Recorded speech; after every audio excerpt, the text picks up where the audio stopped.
Assalamualaikum warahmatullahi wabarakatuh. Alhamdulillah, hadirin dan Jumat. Kita sudah memasuki bulan 11.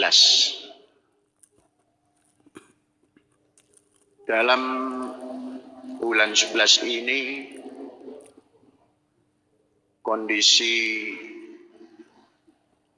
perkembangan COVID-19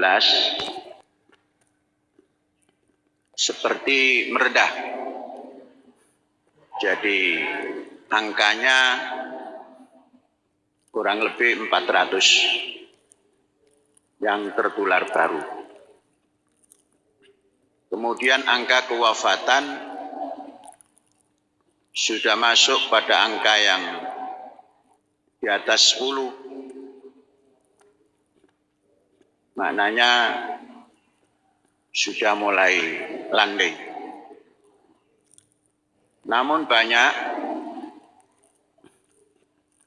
yang memperkirakan akan ada gelombang baru. Semua orang belum tahu, siapapun belum tahu, karena ini virus yang punya ulahnya sendiri. Susah untuk ditelusuri dan sering datang dari tempat lain ke tempat Indonesia. Namun ada satu kekuatan yang telah dilakukan oleh pemerintah bahwa semua warga Indonesia mayoritas yang wajib vaksin sudah melakukan vaksin.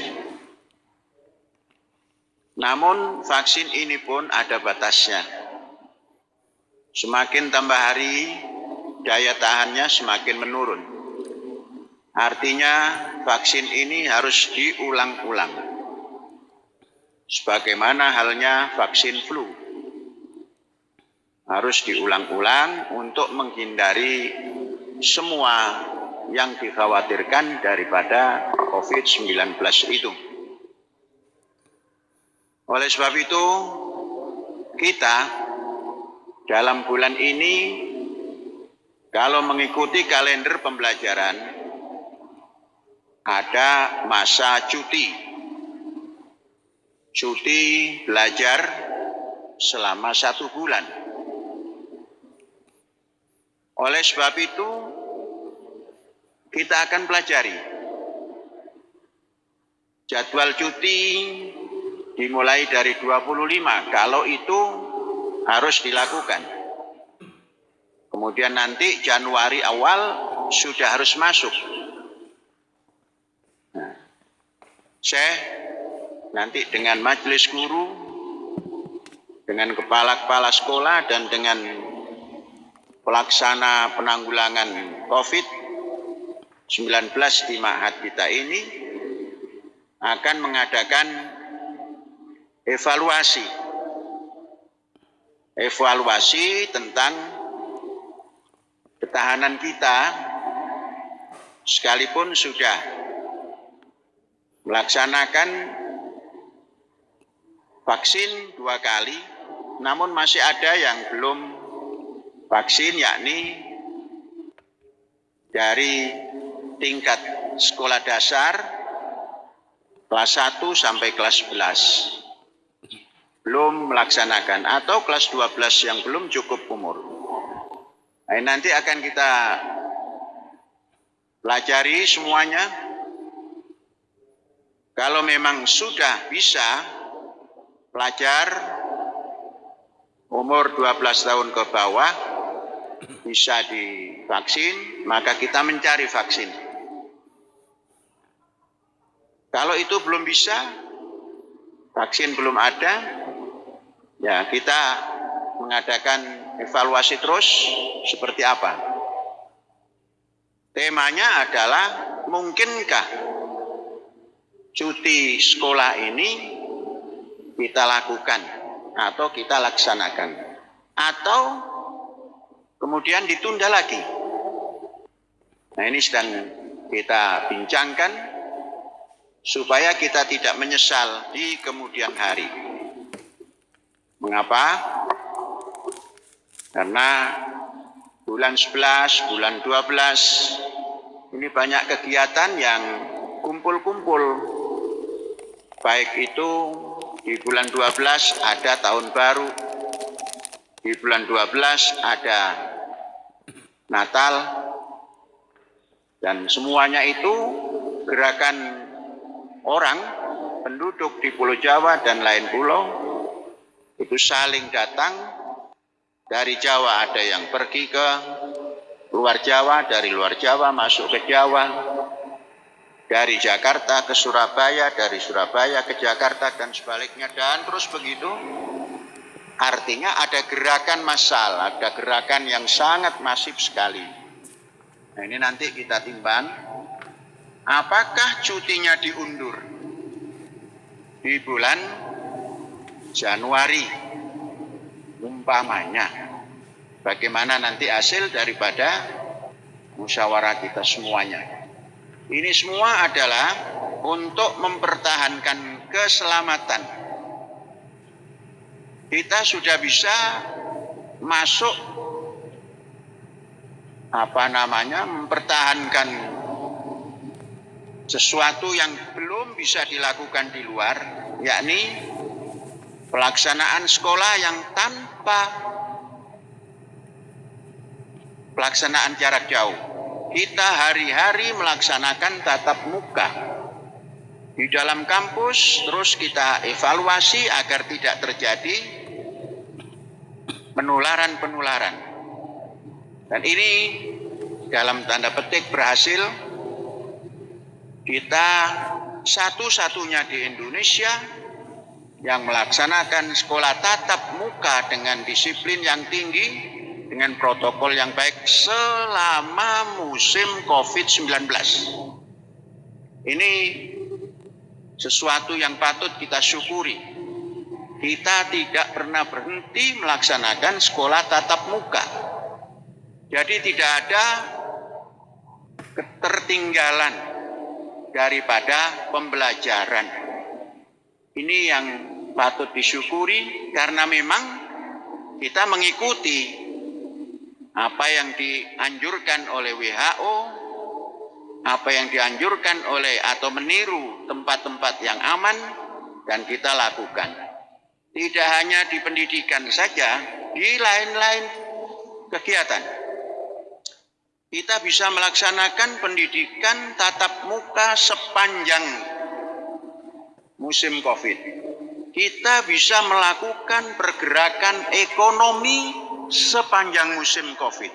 Banyak sekali keberhasilan atau produk yang dihasilkan di musim COVID ini dipandang dari sisi ekonomi. Kita bisa membangun fasilitas-fasilitas yang diperlukan untuk kegiatan ekonomi di musim COVID ini.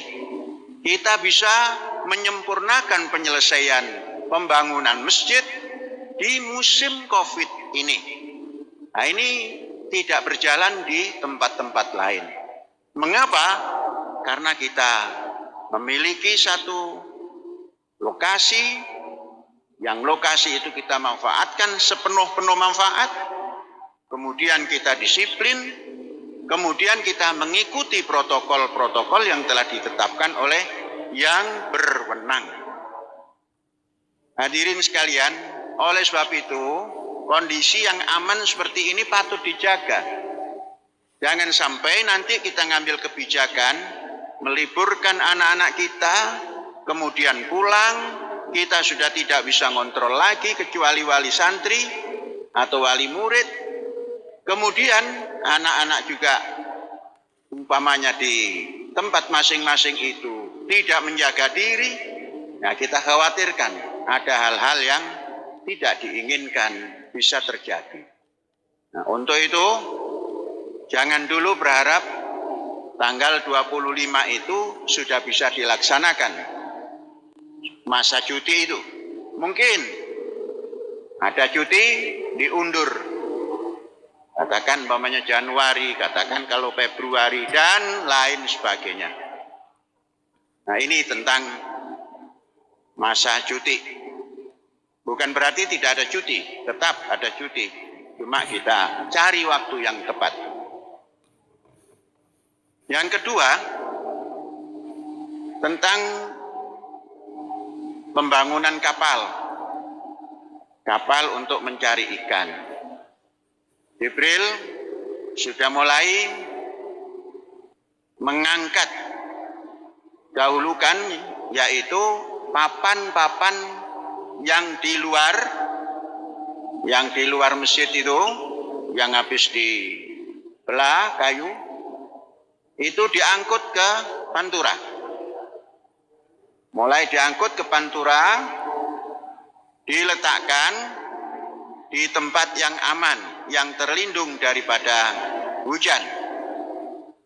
Letakkan di, kalau Singgalang agak sulit, bawa ke Diansari, kemudian masukkan ke tempat yang dulu digunakan sebagai rumah makan, tempat utama. Kumpulkan di sana terlebih dahulu semuanya, papan-papan yang ada di luar, kemudian papan-papan yang ada di basement, itu bawa semua ke Diansari, di gedung ruang rumah makan itu. Yang papan jati kumpulkan di satu tempat, yang papan ulin di satu tempat. Setelah semua papan masuk, baru kita mengangkat lunas yang cukup panjang dan memerlukan koordinasi dalam perjalanan. Ini harus dimulai sehingga dalam bulan ini, setelah gedung yang kita bangunan galangan kapal sudah kita beri penguat lantai, maka kita mulai menguat lantai. Kemarin Pak Syukur mau mencoba di sini, dicoba saja di lokasi sana. Kalau mau mencoba satu gawang, silakan dicoba. Nanti kalau dalam tempo sepekan sudah dinyatakan bagus, baru kita lanjutkan. Jadi mulai besok, kalau barang itu sudah ada, dicoba. Coba satu gawang yang paling utara, sehingga kita tidak terlalu menunggu lama. Kemudian dinding-dinding yang dipersiapkan, karena kerangkanya sudah dipasang, supaya dindingnya sudah dihantar ke lokasi agar dapat dipasang. Dan mungkin dalam pekan ini pemasangan turap laut sudah akan dimulai. Mudah-mudahan tidak terlalu lama. Dalam musim cuti, kalau kita melakukan cuti, semuanya kita bisa selesaikan dengan seksama. Baik Singgalang maupun Diansari, semua akan kita maksimalkan dan optimalkan dalam penyelesaiannya. Mudah-mudahan dalam tempo 1 semester kita sudah bisa memiliki beberapa kapal.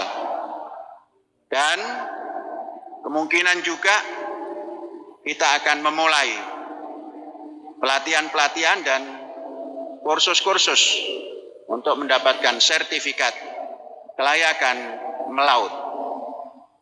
Untuk itu, besok hari Ahad ini, narasumber kita adalah dari Bappenas, urusan kependidikan, baik itu pelatihan maupun kursus-kursus, yang akan disampaikan oleh Dr. Amir Al-Humami. Ini saja. Hadza wallahu yar'ana wa yahfadzuna walhamdulillahirabbil alamin. Merdeka.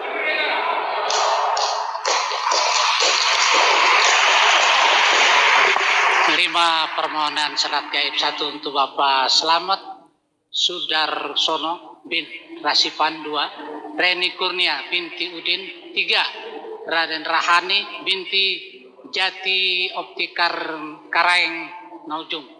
4 Nasem binti Sarikin, dan terakhir Siti Suparti binti Marzuki. Walhamdulillah Rabbil Alamin.